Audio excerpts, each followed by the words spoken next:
It's a warm afternoon at the Cable Beach Camel Yards, and John Gapin is preparing his crew for the daily sunset tour. Up, camels!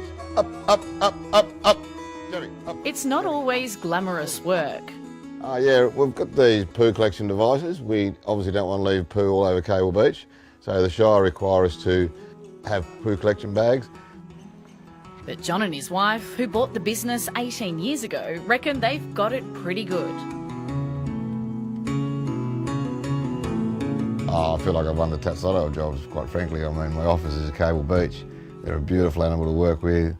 Yeah, you get, thousands of people a year riding your camels, and they do so with joy. Cable Beach has long been a mecca for tourists chasing the winter sun. And the image of the sunset camel trains is used around the world to promote Australia as a tourist destination. But some of those who know this beach best say its future is being put at risk by a dangerous level of congestion. So the worst case scenario, of course, is that someone is seriously injured or, God forbid, killed on Cable Beach. And then we all find ourselves sitting in front of the coroner explaining our position. Cable Beach is one of few in Australia where cars are allowed to drive down onto the sand.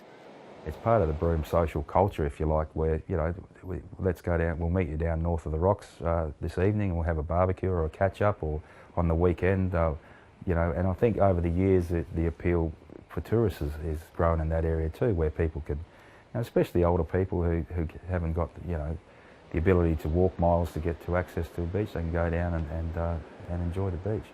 The beach is 22 kilometres long, so there should be room for all. But the problems arise on a small patch of sand known locally as north of the rocks, where the high tide forms a traffic bottleneck.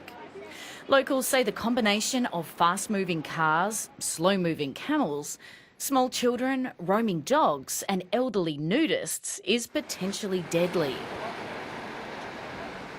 Well, the worst case scenario, you'll have a car hit a camel train.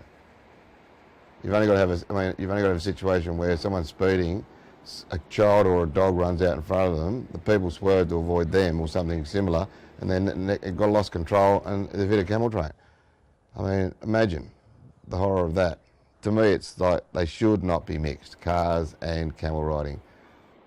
2 years ago, the 3 licensed camel operators asked to move to a quieter section just south. The local Shire has repeatedly rejected the idea. President Harold Tracy says the main drag should be kept camel-free. The main thing people need to keep in mind is that the beach is there for everybody, and it's for families, it's for our tourists, it's there for our elderly people who travel, the grey nomads. It's there for them, it's there for commercial operators, both north of the rocks and south of the rocks. Neither side is backing down. And now the cameliers have an unexpected ally in their bid to relocate. When things get hairy, you get camel operators who are trying to win their way through. They're getting cranky. You've got people that are driving cars that have got no respect for other people. Graham Campbell was Broome Shire president for a decade. He used to think that the camels should stay north of the rocks. But after a string of accidents and injuries, he says he now believes that change is needed. When I first read it, I thought, yeah, council's made the right decision. But I've had a look at it since. I think that'd be quite a good thing. It would certainly lessen some of the issues up this end of the beach. In 2016, a tourist suffered spinal injuries after being thrown off a spooked camel. And last year, a woman was run over as she lay on the beach. Tourists say they find it a strange spectacle. And just walking up here with the camels, it's actually extremely dangerous. There was one point where our 3-year-old ran away from my grasp and all of a sudden there's a car tooting at him on the beach.